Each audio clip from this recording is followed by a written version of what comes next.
بسم اللہ الرحمن الرحیم۔ Welcome to Zee Voice. قرآن کا معجزہ، معجزات کی حیثیت۔ سامعین، قرآن کے مطالعہ سے ہمیں پتہ چلتا ہے کہ اللہ تعالیٰ نے بعض انبیاء کو کچھ معجزے عطا فرمائے۔ حضرت موسیٰ علیہ السلام کو عصا اور ید بیضاء کے معجزے دیے۔ حضرت عیسیٰ علیہ السلام اللہ کے حکم سے مادرزاد، اندھے اور کوڑی کو اچھا کر دیتے تھے اور مردوں کو تھوڑی دیر کے لیے زندہ کر دیتے تھے۔ وہ مٹی کے گارے سے ایک پرندے کی شکل بناتے اور اس میں پھونک مارتے تو وہ زندہ پرندہ بن کر اڑ جاتا تھا۔ حضرت عیسیٰ علیہ السلام کا بن باپ پیدا ہونا اور زندہ اٹھایا جانا بھی معجزہ تھا۔ حضرت سلیمان علیہ السلام کا معجزہ یہ تھا کہ اللہ تعالیٰ نے جنوں اور پرندوں کے لشکر ان کے تابع کر دیے تھے۔ حضرت ابراہیم علیہ السلام کے لیے معجزے کے طور پر آگ کے علو کو گل و گلزار بنا دیا گیا۔ انہوں نے اللہ کے حکم سے کچھ پرندے ذبح کیے اور ان کے ٹکڑے مختلف پہاڑوں پر رکھ دیے۔ پھر جب انہوں نے ان پرندوں کو پکارا تو وہ زندہ ہو کر ان کی طرف پلٹ آئے۔ حضرت ایوب علیہ السلام کے پاؤں کی ضرب سے اللہ تعالیٰ نے صاف میٹھے پانی کا چشمہ جاری کر دیا۔ حضرت یوسف علیہ السلام کی قمیص سے ان کے والد صاحب کی بینائی لوٹ آئی۔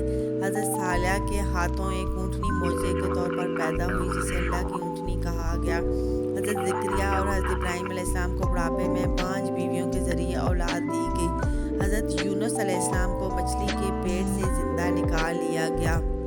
ان سب معجزوں کا تجزیہ کیا جائے تو معلوم ہوگا کہ مستقل نوعیت کے معجزے صرف حضرت موسیٰ علیہ السلام اور حضرت عیسیٰ علیہ السلام کو عطا ہوئے جو بار بار ظاہر ہوتے رہے۔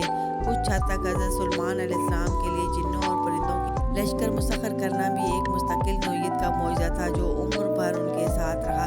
باقی تمام انبیاء کے معجزے عارضی اور وقتی تھے جو بس ایک مرتبہ ظاہر ہوئے۔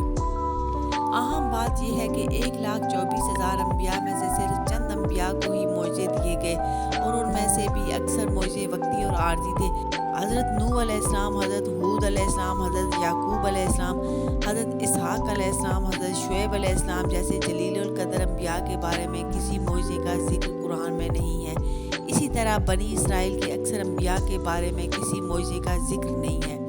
اس سے جو عام بات ہمیں معلوم ہوتی ہے وہ یہ ہے کہ نبوت کے لیے معجزے کا ہونا ضروری نہیں ہے، اور اگر اللہ تعالیٰ کی طرف سے کچھ انبیاء کو معجزے دیے گئے تو وہ خاص حالات میں خاص ضرورت کے لیے دیے گئے۔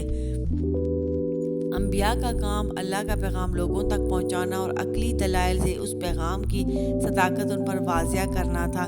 معجزے کچھ انبیاء کو اتمام حجت کے لیے تو دیے گئے، لیکن ان کی وجہ سے کوئی قوم انبیاء پر ایمان نہیں لائی۔ نہ فرعون کی قوم حضرت موسیٰ علیہ السلام پر ایمان لائی اور نہ ہی بنی اسرائیل کی اکثریت حضرت عیسیٰ علیہ السلام پر ایمان لائی۔ حضرت موسیٰ علیہ السلام پر جادوگروں کے ایمان لانے میں آپ کے معجزات سے مدد ضرور ملی، لیکن ایمان ان کے دلوں میں تبھی اترا جب وہ توحید اور آخرت کے قائل ہو گئے، جیسا کہ ایمان لانے کے بعد فرعون کے ساتھ ان کی گفتگو سے پتہ چلتا ہے۔ جب فرعون نے انہیں دھمکی دی کہ ایمان لانے کی پاداش میں تمہارے ہاتھ پاؤں مخالف سمتوں سے کٹوا دوں گا اور تمہیں سولی چڑھا دوں گا، تو اس کے جواب میں جادوگروں نے کہا، کچھ پرواہ نہیں، ہم اپنے رب کے حضور پہنچ جائیں گے اور ہمیں توقع ہے کہ ہمارا رب ہمارے گناہ معاف کر دے گا، کیونکہ سب سے پہلے ہم ایمان لائے ہیں۔